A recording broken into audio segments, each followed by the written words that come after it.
Good time, everyone. Alexis hanging out here with Stevie and Ale, and Jan Agafjortov is back. Let's get straight into the questions because we seem to have a few.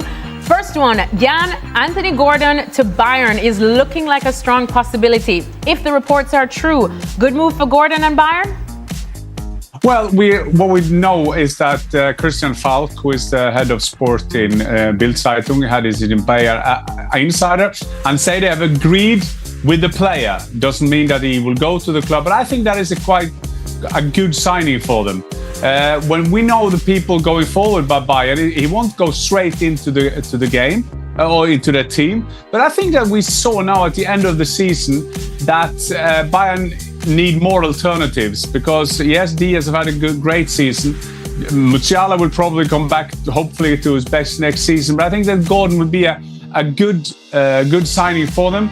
Although I have the feeling that the last word hasn't been said in this, because there got to be other top clubs agreed with him too. I have that feeling. Anyone want to chime in? No? Yeah. Well, if there's other top clubs involved, why are you going to Bayern when you're not going to get a game? Because he's not going to hit Diaz or Olise. Well, we don't know what those other clubs are as of now. Well, so could be Hearts. all right. Could be hard. Okay. They could be freshly crowned champions. Okay. Right. No. From Bayern Munich's perspective, to Jan's point, they were lacking depth at the end of the season. Yeah. There were some tired legs towards the end of the season, towards the end of the Champions League campaign, and in those tired legs were exposed when they needed something. They needed something different against PSG in that second leg, and you just couldn't get it. And you turn to the bench, and it's like, well, that guy's injured, that guy's not available, so depth. They were lacking. We talked about it in the earlier part of the season that if there was going to be a weak point for Bayern Munich, it's that lack of depth, and it showed itself at the worst time possible. All right, let's push on to the next question, which might be of interest to Stevie. Stevie, there are reports of the Liverpool board seemingly backing Arne Slot for next season. Are they taking a big risk of falling into a Ten Hag kind of situation midway next season, where they wasted time in making the change and lose out on guys like Xabi Alonso and Nagelsmann? Yeah, absolutely. I don't think anybody could actually sit here and say to Liverpool fans that don't worry, this was just a blip this season. Arne Slot knows what he's doing, the whole 9 yards. Nobody can do that, because there's nobody can say anything other than we're taking a risk here, and that's what they're doing. They're taking a risk because they gave the guy players last year, they gave the guy money to spend on them, and the season has been a complete and utter disaster. Well, I shouldn't say that, because they've actually managed, and they will get in the Champions League. But in terms of what's expected at Liverpool, in terms of what we watch on the field, it has been just awful to watch. It's been awful to watch. So the fact that they're backing them, absolutely, you'd have to say it is a bit of a risk. Jan? But if these two play, I mean, Xabi Alonso, we know him as a great coach. I love and admire him, his personality. But he hasn't been he had great success at Leverkusen, and I've been told as well that his standing is not as big at Liverpool that people expect him to be, because when you have a star name, you will always say that their position is better. What about Julian Nagelsmann? I mean, what a risk that would have been to sign him. So the risk of let Slot keep on doing the team, I mean, you have to add that up to the risk of getting a Julian Nagelsmann that was mentioned here. I can't see that. So I think that I would prefer to go with Slot and not, for example, with an alternative as Julian Nagelsmann. That's a risk too. There's not an obvious choice. You know, yes, you can say about Alonso and Nagelsmann, but you're not going, oh, I can't believe we're not getting one of them. Yeah. You're not doing that. 100% you're not doing that. So if you still have faith in Slot, then it's kind of understandable. I did say United would finish ahead of you this season, but you didn't want to believe me. What does that have Sorry, To do I with the just had to- conversation I at just all. realized I haven't seen Stevie in a while, so I just couldn't pass up the moment to just give him a little dagger. Do you know what I mean? So the felt 9 like- years, the 9 years before that don't count. No, but no time like the present, Stephen. Yeah. ESPN FC World Cup power rankings are out. Norway is 10 and USA nowhere to be seen. Shaka's power rankings are starting to look sensible. Oh, all right. Well, these are the ESPN FC That's World not Cup good. power rankings. I don't think we chose them. No.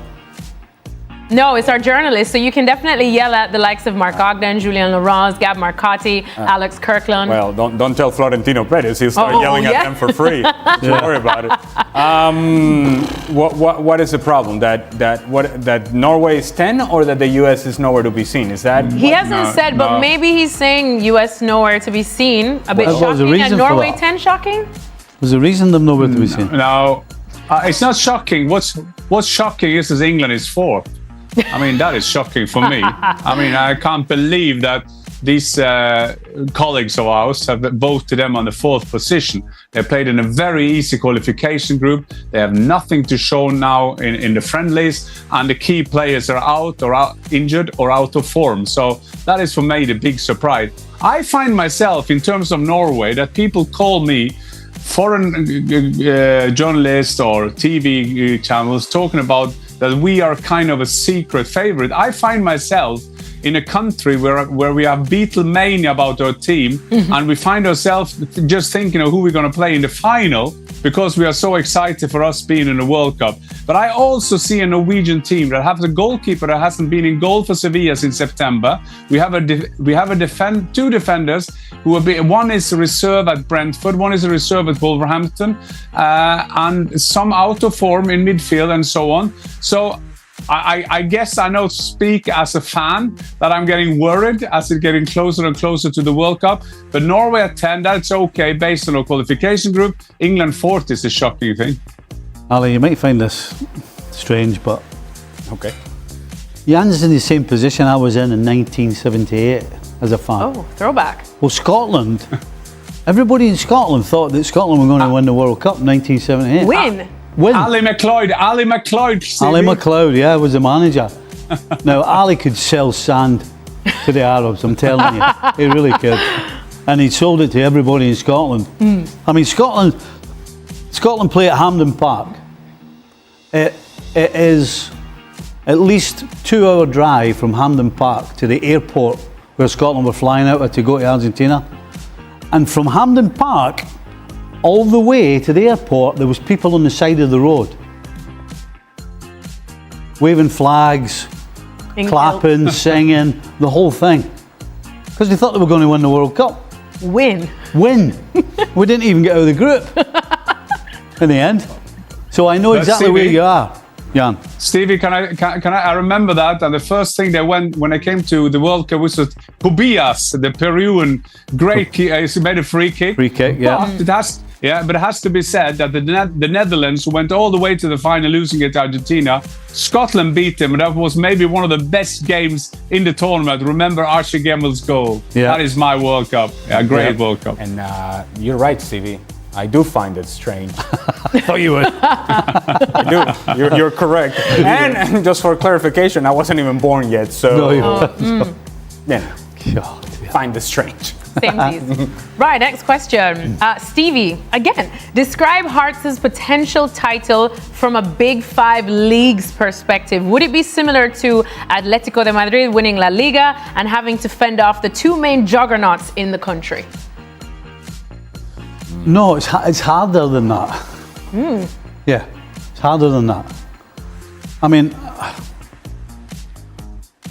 I believe I'm correct in saying that it's probably 70 or 80 years since Hearts won a top Scottish title in terms of the league.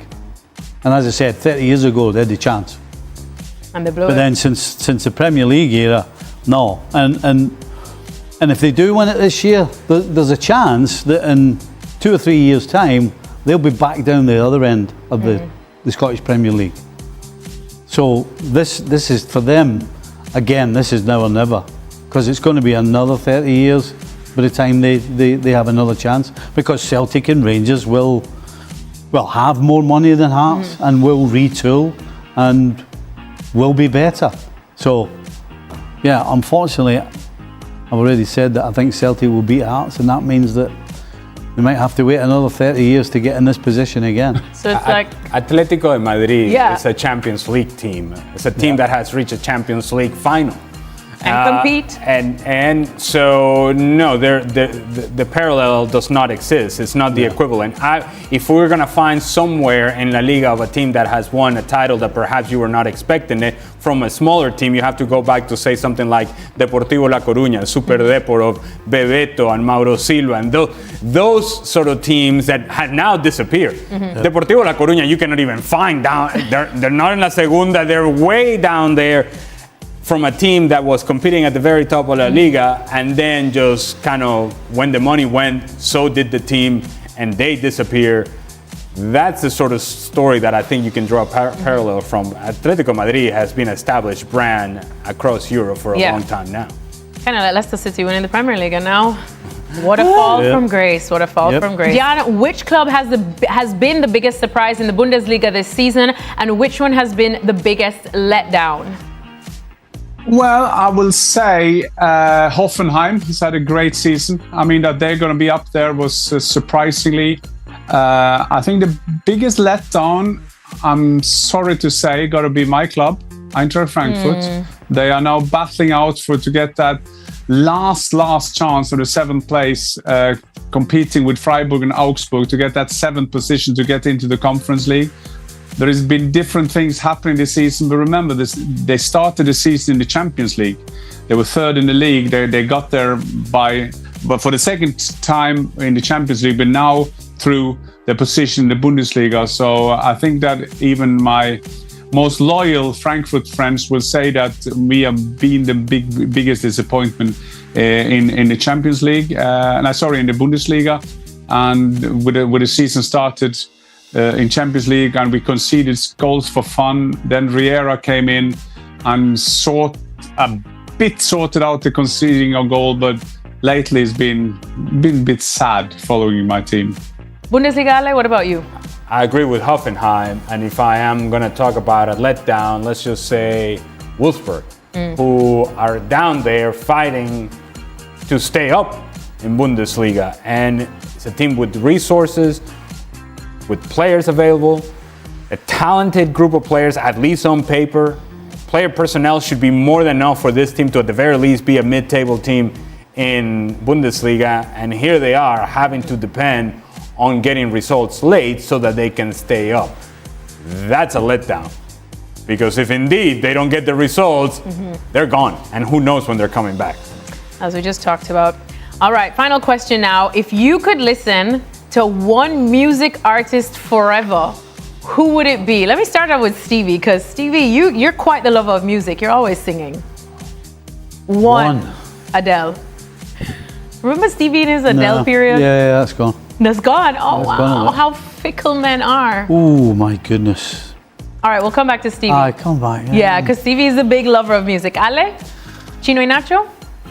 Well, it could be Franco De Vita? Franco De Vita, Giordano.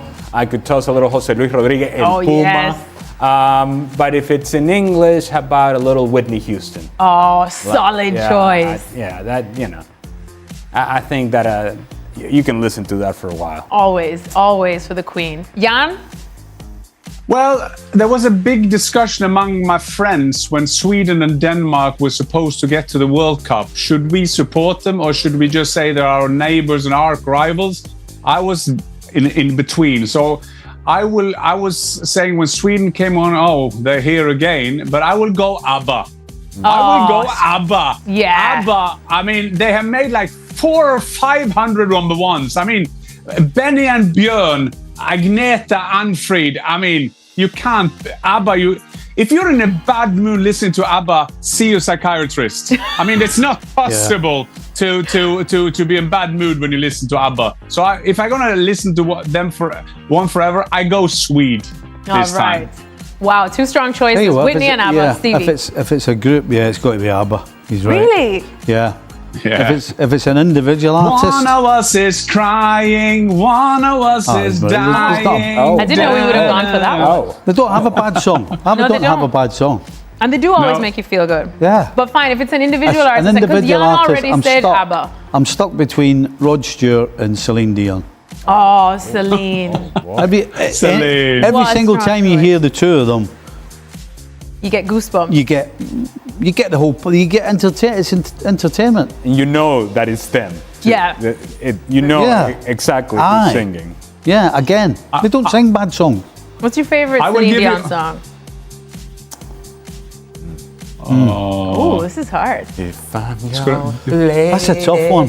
No, No, No, what's- it was very good. The one she had at the Olympics. That was from Edith Piaf. She was standing in the yes, tower. yes. That is a fantastic Yes, song. I wish I could understand it, but it was in Yeah, French, fair. so it just we didn't. Oh, it's a Stevie's very, still very thinking. sad song. It's a very sad song. you can't go. You can't not like Titanic. Oh, your heart will go on. Aye, you can't not like Your that. heart does go. Every Aye. night I see you. Yeah. I won't sing. Yeah. But you, Oh, that's how I know you go on. for somebody who wasn't going to sing, I think we're singing. You brought the Celine Tell you out what, to me. I'll tell you what, if it sounded like that, I'd have jumped Well. off the boat. I, It would have been that, and it would have been bye. I'd been up the front like that. See ya. You want me to hold you, Steve? I'll Hold him, give him the Titanic hug. Give it, Yeah. come on, TV. Hands up. Oh, Oh, yes. Yes. you're holding quite What does high. he say? What does he say? Sorry. What does he shout? Sorry, my bad. What does he shout, Sally? Near. No. Al, what kind of version of Titanic did you see? I mean, It was holding him my quite bad. up. Wow. All right. Well, we're gonna go jam Wait a to some Oh, Celine boy. Dion. We can probably get a harmonizing going. Tell you I what. remember the one she That had was- from the film. Celine Those Dion. superhero films. Celine Dion. Yeah. Can Go ahead, Jan. I will just get an honorable mention of Elvis Presley. I can listen to for him sure. as well. What's that? Oh, don't get me down that That rabbit hole. was Titanic after dark. That was Titanic. Starring Alejandro Moreno What? and Stevie Nicks.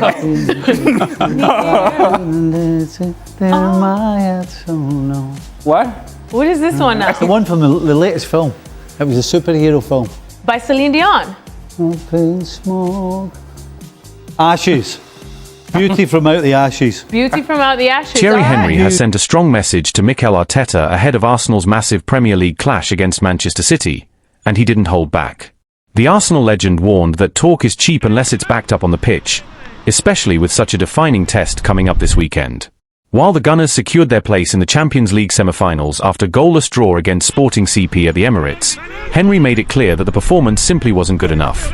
Yes, Arsenal got the job done, thanks to their 1-0 win in Lisbon, but managing just one shot on target at home raised serious concerns. And against a team like Manchester City, Henry believes that level just won't cut it. Now, all eyes turn to the Etihad Stadium, where Arsenal face the league leaders in what could be a title-defining showdown.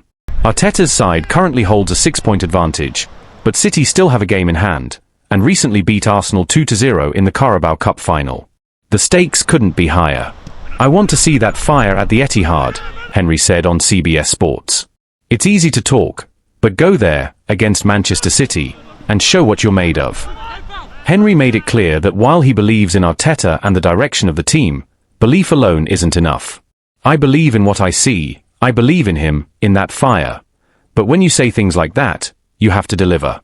And I didn't see it tonight. Despite his criticism, Henry acknowledged the significance of reaching the Champions League semi-finals, something that doesn't come around often. We're through, and I'm very happy. A semi-final, it's huge.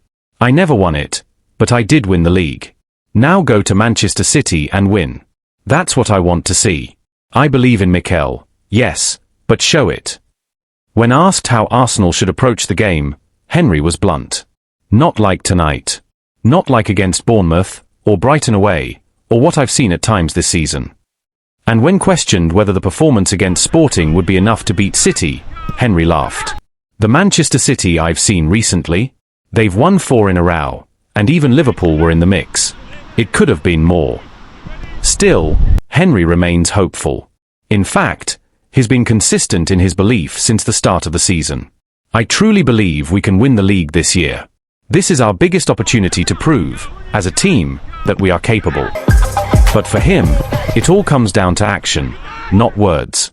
I'm sitting here in the studio, there's nothing I can do. But I've heard fire. Now I want to see that fire at the Etihad. One moment that stood out to Henry was Declan Rice's reaction at full time. Look at his face. Go back and watch it.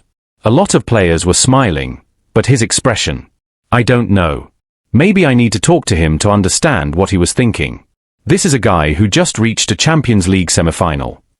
Henry made it clear, there's no negativity in celebrating the achievement, but expectations must remain high. This is huge, congratulations. It doesn't happen often in our history, so of course I'm happy. But against City, I want the team to win, not settle for a draw. That's it.